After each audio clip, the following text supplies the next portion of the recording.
ഈ തദ്ദേശ സ്വയംഭരണ സ്ഥാപന തിരഞ്ഞെടുപ്പ് കോൺഗ്രസ് ഗൗരവമായി കൈകാര്യം ചെയ്യുന്ന പ്രക്രിയ കഴിഞ്ഞിട്ട് ഒരു 10-15-20 വർഷക്കാലമായി എന്നാണ് എനിക്ക് തോന്നുന്നത്.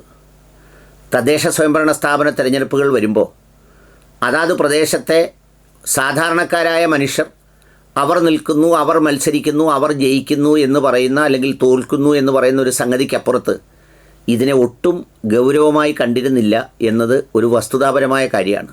അങ്ങനെ കാണാതിരുന്നതിൻ്റെ പ്രയോജനം ലഭിച്ചത് നല്ലൊരു ശതമാനവും BJPക്കും അതിൻ്റെ ഒരു പൊളിറ്റിക്കൽ സാഹചര്യത്തിൻ്റെ ഗുണം കിട്ടിയത് CPIMനും ഇടതുമുന്നണിക്കുമാണ്. കാരണം എന്താണെന്ന് ചോദിച്ചാൽ, ഇപ്പോൾ ഒരു കോർപ്പറേഷൻ തിരഞ്ഞെടുപ്പ് വരുമ്പോൾ ആ തിരഞ്ഞെടുപ്പിൽ ന്യൂനപക്ഷ സമുദായത്തിൻ്റെ സാന്നിധ്യം ഉണ്ടാകും. പ്രത്യേകിച്ച് തിരുവനന്തപുരം പോലെയുള്ള മേഖലകളിലൊക്കെ ഉണ്ട്, ഒരു ഡിസൈസീവായ ഫാക്ടറുണ്ട്. പക്ഷേ അവർ വിസിബിളായി സീനിൽ നോക്കുമ്പോൾ കാണുന്നത് BJPയുടെ സാന്നിധ്യവും CPMൻ്റെ സാന്നിധ്യവുമാണ്. അപ്പോൾ എന്താ സംഭവിക്കുന്നതെന്ന് ചോദിച്ചാൽ, കോൺഗ്രസ് വോട്ടുകളിൽ നല്ലൊരു ശതമാനവും BJPയിലേക്ക് ഒഴുകുകയും ഈ ന്യൂനപക്ഷ വോട്ടുകൾ അവസാനം BJP വരുമോ എന്ന് ഭയന്ന് ഇടതുമുന്നണിയെ പിന്തുണയ്ക്കുകയും ചെയ്യുന്ന ഒരു സ്ഥിതിവിശേഷമുണ്ട്. ആ സ്ഥിതിവിശേഷത്തെ വളരെ ഫലപ്രദമായി ഉപയോഗിച്ചു പോരുകയായിരുന്നു. എന്നാൽ ഇത്തവണത്തെ തെരഞ്ഞെടുപ്പിൽ തിരുവനന്തപുരത്ത് ഇപ്പോൾ സ്ഥാനാർത്ഥികളെ പ്രഖ്യാപിച്ചുകൊണ്ട് ഇലക്ഷൻ പ്രഖ്യാപിക്കുന്നതിന് മുമ്പേ KS ശബരീനാഥിൻ്റെ നേതൃത്വത്തിൽ ആണ് മത്സരിക്കുന്നത് എന്ന് തോന്നത്തക്ക വിധം ഒരു മുൻ MLAയെ തന്നെ കളത്തിലിറക്കി കോൺഗ്രസ് സ്ഥാനാർത്ഥി പട്ടിക പ്രഖ്യാപിച്ചു. ഇതിൽ പ്രഖ്യാപിച്ചവരെക്കാൾ അഭിനന്ദനം അർഹിക്കുന്നത് മറ്റ് 2 പേരാണ്. ഒന്ന് ശബരീനാഥ് തന്നെയാണ്. കാരണം ഇന്ന് കോൺഗ്രസ്സിലെ ഒരുപാട് നേതാക്കൾക്ക് ഈ തദ്ദേശ സ്വയംഭരണ സ്ഥാപനങ്ങൾ, വാർഡ്, പഞ്ചായത്ത് എന്നൊക്കെ പറയുന്നത് ഒരു ചെറിയ പോസ്റ്റാണ്. അവരെല്ലാം നോക്കുന്നത് അന്താരാഷ്ട്ര നിലവാരമുള്ള പോസ്റ്റുകളാണ്. ആ അന്താരാഷ്ട്ര തലത്തിൽ ആകാശത്തേക്ക് നോക്കുമ്പോൾ കാലിൻ്റെ അടിയിൽ നിന്ന് മണ്ണൊലിച്ചു പോകുന്നത് പാവങ്ങൾ അറിയുന്നതേ ഉണ്ടായിരുന്നില്ല. അപ്പോൾ ഇവിടെ ഇത്തരം ഒരു മത്സരത്തിന് ശബരീനാഥ് എന്ന് പറയുന്ന ഒരു ചെറുപ്പക്കാരൻ, അഥവാ ഒരു കോൺഗ്രസ്സിലെ വലിയ മുതിർന്ന എല്ലാവരും ആദരിക്കുന്ന നേതാവിൻ്റെ മകനായ മുൻ MLA ആയ ശബരീനാഥ് സമ്മതിച്ചു, അല്ലെങ്കിൽ അതിനുവേണ്ടി ഇറങ്ങാൻ തയ്യാറാകുന്നു എന്ന് പറയുന്നത് ഒരു ശുഭലക്ഷണമായി തന്നെ കാണാനാണ് എനിക്കിഷ്ടം. G. കാർത്തികേയനെ സംബന്ധിച്ചിടത്തോളം കേരള രാഷ്ട്രീയത്തിൽ അറിയാം, ഈ പറയുന്ന അദ്വിതീയനായ ഒരു എപ്പോഴും ആളുകൾക്ക് ഇഷ്ടപ്പെട്ട ഒരു നേതാവായിരുന്നു. അദ്ദേഹത്തിൻ്റെ മകനാണ്, MSWക്കാരനാണ്. ടാറ്റ ഇൻസ്റ്റിറ്റ്യൂട്ട് ഓഫ് സോഷ്യൽ സയൻസിലെ ടിസ്സിലുമായി ബന്ധപ്പെട്ട നല്ല പ്രോജക്റ്റിൽ നല്ല ഉത്തരവാദിത്വത്തോടെ നല്ല ശമ്പളത്തിൽ പ്രവർത്തിച്ചിരുന്ന ആളാണ്. ഇത്തരം കാര്യങ്ങളെക്കുറിച്ചൊരു കാഴ്ചപ്പാട് ഉള്ള ആളാണ്. ഒരു തെരഞ്ഞെടുപ്പിൽ മാത്രം പരാജയപ്പെട്ടു പോയ ആളാണ്, ഒരു പ്രാവശ്യം ജയിക്കുകയും ചെയ്തു. ഇപ്പോൾ കോൺഗ്രസ്സിലൊക്കെ സ്ഥാനമൂർത്തി മോഹികളായി നടക്കുന്ന പലരെയും അപേക്ഷിച്ച് നോക്കുമ്പോൾ 3-4 തോറ്റവർ പോലും ഇനിയും മത്സരിക്കണമെന്ന് ആഗ്രഹം പ്രകടിപ്പിച്ച് നിൽക്കുന്ന കാലത്ത് വലുത് മതി ചെറുത് വേണ്ട എന്ന് വിചാരിച്ച് ചെറുതുപോലും കയ്യിലില്ലാതെ അലഞ്ഞു തിരിയുന്നവരുടെ കാലത്ത് ഈ ശബരീനാഥ് അതിന് തയ്യാറായി എന്നത് ഏറ്റവും അഭിനന്ദനാർഹമായ കാര്യമാണ്. ഈ കോൺഗ്രസ്സിൽ വിശേഷിച്ച് മൂക്കാതെ പഴുക്കുക എന്ന് പറയുന്ന ഒരു പ്രക്രിയ ധാരാളമായി നടക്കുന്നുണ്ട്.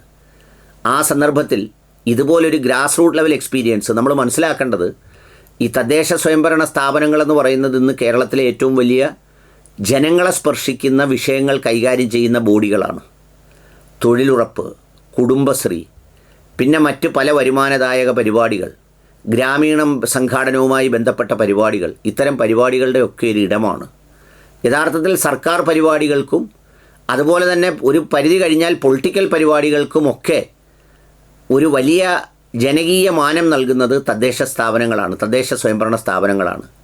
കഴിഞ്ഞ തെരഞ്ഞെടുപ്പിലൊക്കെ ഈ തദ്ദേശ സ്വയംഭരണ സ്ഥാപനങ്ങളൊക്കെ കൈവിട്ട നിലയിലായിരുന്നു. അതിനൊന്നും നോക്കാനോ കാണാനോ ഏകോപിപ്പിക്കാനോ ആരും ഉണ്ടായിരുന്നില്ല.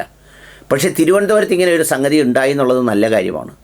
കഴിഞ്ഞ ഇലക്ഷനിൽ എനിക്ക് രമേശ് ചെന്നിത്തല എന്ന പ്രതിപക്ഷ നേതാവിനോട് തോന്നിപ്പോയ ഒരു ചിന്തയും ഇതായിരുന്നു. കാരണം ഈ ഇലക്ഷൻ കംപ്ലീറ്റ് ഒട്ടും പ്ലാൻ ചെയ്യാതെ വിട്ടുകളഞ്ഞു, ഒരു ശ്രദ്ധയുമില്ലാതെ വിട്ടുകളഞ്ഞു, ഒരു പ്രോഗ്രാമും ഇല്ലാതെ വിട്ടുകളഞ്ഞു. ഇത് പറയുമ്പോൾ കേരളത്തിൽ മുഴുവനായി ഇത് വളരെ ഭംഗിയായാണ് നടക്കുന്നതെന്ന് ഒരു തോന്നലൊന്നും ആർക്കും വേണ്ട. കൊല്ലം കോർപ്പറേഷനൊക്കെ വളരെ കുത്തഴിഞ്ഞ എങ്ങുമെത്താത്ത സീറ്റ് ചർച്ചയും ഒരാലോചനയും ഇല്ലാത്ത വലിയ കുഴപ്പത്തിലാണ് എന്നാണ് പലരും എന്നോട് പറഞ്ഞത്. വാസ്തവം എനിക്കറിയില്ല. ഏതായാലും ഇതിൽ ശബരീനാഥ് സമ്മതിച്ചു എന്നുള്ളത് ഒരു നല്ല കാര്യമാണ്. പ്രത്യേകിച്ച് തിരുവനന്തപുരം പോലുള്ള ഒരു മണ്ഡലത്തിൽ നേരത്തെ മുൻകൂട്ടി സ്ഥാനാർത്ഥിയെ പ്രഖ്യാപിച്ച് നല്ല നേതാക്കൾ മത്സരിക്കാൻ ഇറങ്ങിയാൽ വാർഡിൽ ജയിക്കുന്നതിന് ഒരു പ്രയാസം ഉണ്ടാവില്ല, നല്ല രീതിയിൽ വർക്ക് ചെയ്താൽ. രണ്ടാമത് ഇതിൽ അഭിനന്ദനം അർഹിക്കുന്ന ഒരാൾ എന്തൊക്കെ പറഞ്ഞാലും കെ.സി. വേണുഗോപാലാണ്. ഒരുപക്ഷെ പരസ്യമായി അദ്ദേഹം അതിൻ്റെ ഒരു ക്രെഡിറ്റ് എടുക്കാൻ അവകാശപ്പെട്ട് വന്നിട്ടില്ലെങ്കിലും തദ്ദേശ സ്വയംഭരണ സ്ഥാപനങ്ങളുടെ തെരഞ്ഞെടുപ്പുമായി ബന്ധപ്പെട്ട് വോട്ടർ പട്ടിക പേര് ചേർക്കുന്നതിനും ബാക്കിയുള്ള കാര്യങ്ങൾക്കുമൊക്കെ ആവശ്യമുള്ള സാമ്പത്തിക സഹായം അടക്കം അദ്ദേഹം പല സ്ഥലത്തു നിന്നും മൊബിലൈസ് ചെയ്ത് പാർട്ടിയെ കൊണ്ടത് ചെയ്യിച്ചു എന്ന് പറയുന്നൊരു സംഗതി കേൾക്കുന്നുണ്ട്. അത് വാർഡിലും മണ്ഡലത്തിലും ബ്ലോക്കിലും ഒക്കെയുള്ള തലങ്ങളിൽ DCCയിലുമൊക്കെ അതിനുവേണ്ടിയുള്ളൊരു ഇടപെടലും ഒരു വോട്ട് ചേർക്കൽ പ്രക്രിയയും ഒക്കെ നടന്നു എന്നാണ് മനസ്സിലാക്കുന്നത്. ഏതായാലും അത്തരമൊരു സാഹചര്യം ഉണ്ടാക്കിയതിന് അദ്ദേഹത്തിൻ്റെ ഒരു ശ്രദ്ധയും ജാഗ്രതയും ഇതിലുണ്ട് എന്നതാണ് സത്യം. അപ്പോൾ അതുകൊണ്ട് ഈ പറയുന്ന സംഗതി ഫലപ്രാപ്തിയിൽ എത്തണമെങ്കിൽ ഈ പ്രഖ്യാപനം കൊണ്ടും ഇതുകൊണ്ടൊന്നും മാത്രം കാര്യമില്ല. ഇത് ഫൈറ്റ് ചെയ്ത് പിടിക്കുന്നതിനാവശ്യമായി ഇതിന് ആളുകൾ മുൻകൈ എടുത്ത് രംഗത്തിറങ്ങിയേ മതിയാവൂ. അല്ലാതെ ഇതിനകത്ത് കൈ കൊടുക്കാതെ കളം കൊടുക്കാതെ എവിടെയെങ്കിലും നടന്നിട്ടൊന്നും യാതൊരു കാര്യവുമില്ല. അതുകൊണ്ട് ആ കാര്യത്തിൽ ശ്രദ്ധ പുലർത്തിയെങ്കിൽ മാത്രമേ ഗ്രാസ് റൂട്ട് ലെവൽ ഫൈറ്റിൽ നിങ്ങൾക്ക് കടന്നു കയറാനാവുള്ളൂ. ഇല്ലെങ്കിൽ നിങ്ങളുടെ സ്പേസ് ഓക്യുപ്പൈ ചെയ്യുന്നത് BJP ആയിരിക്കും എന്നുള്ള കാര്യത്തിൽ യാതൊരു തർക്കവുമില്ല. കാരണം നിങ്ങളുടെ കയ്യിലുള്ള വോട്ടുകൾ അധികവും പോകുന്നത് BJPയിലേക്കായിരിക്കും. മുസ്ലിം വോട്ടുകൾ CPMലേക്കും പോകും. അപ്പോൾ അതുകൊണ്ട് അതിന് വർക്കൗട്ട് ചെയ്തെടുക്കാൻ തയ്യാറാകണം. കൂടാതെ ഈ വാർഡ് ഇലക്ഷന് കാലുവാരാനും സ്വന്തം ഭാര്യമാരെയോ ബന്ധുക്കളെയോ ഇഷ്ടക്കാരെയോ ഒക്കെ ലാട്ടുംകുട്ടിയും പിടിച്ചുകൊണ്ട് ചെല്ലുന്നത് പോലെ വാർഡുകളിൽ ചെല്ലാതെ വാർഡിലെ വിജയസാധ്യത നോക്കി സ്ഥാനാർത്ഥികളെ മത്സരിപ്പിച്ച് വിജയിപ്പിച്ചെടുക്കാൻ കഴിയുന്നതേ ഉള്ളൂ തദ്ദേശ സ്വയംഭരണ സ്ഥാപനങ്ങൾ. അത് അസംബ്ലി ഇലക്ഷൻ്റെ ഒരു പൂർണ്ണ രൂപമല്ലെങ്കിലും ഒരു സൂചന കൂടിയാണ്. ഏതായാലും അതിന് തയ്യാറായ ശബരിനാഥിന് പ്രത്യേകം അഭിനന്ദനങ്ങൾ അർപ്പിക്കുന്നു.